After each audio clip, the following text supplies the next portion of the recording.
कहानी का नाम सोने की कुल्हाड़ी। गांव धर्मपुर में एक बुजुर्ग लकड़हारा रामू रहता था। उसका जीवन बेहद सादा और कठिन था। रोज सुबह वह जंगल जाता, लकड़ियां काटता और उन्हें ले जाकर बेचता। जितनी लकड़ी बिकती, उतने पैसों से घर का चूल्हा जलता। रामू के पास न तो जमीन थी, न ही कोई बड़ा साधन, पर एक चीज थी जो उसके पास सबसे कीमती थी, उसकी ईमानदारी। रामू हमेशा कहता, ईमानदारी वो दौलत है जो ना चुराई जा सकती है और ना ही खोई जा सकती है।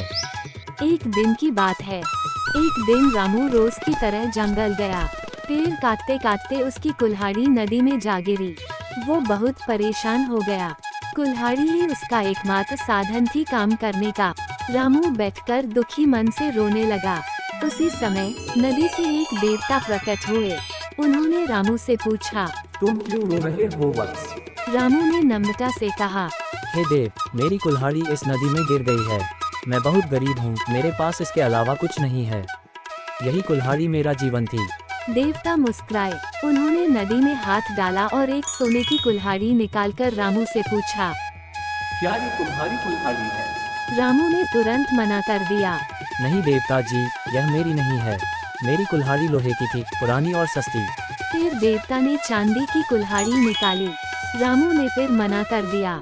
आखिरकार देवता ने लोहे की कुल्हाड़ी निकाली और पूछा, क्या ये तुम्हारी कुल्हाड़ी है? रामू की आंखों में चमक आ गई।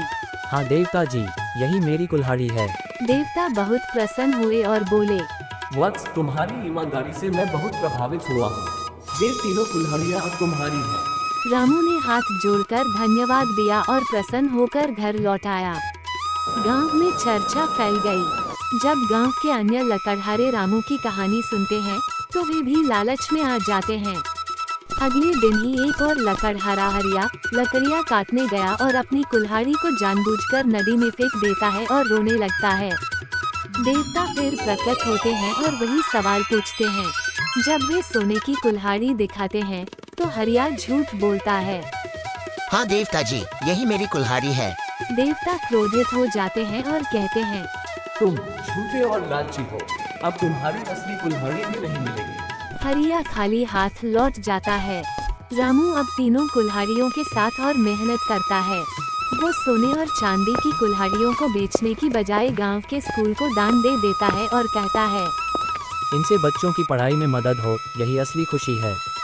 कहानी से सीख, ईमानदारी चाहे जितनी कठिन लगे, अंत में वही सबसे बड़ी जीत देती है। लालच करने से नुकसान ही होता है। सच बोलना और अपने कर्मों में सच्चाई रखना ही सच्चा धर्म है।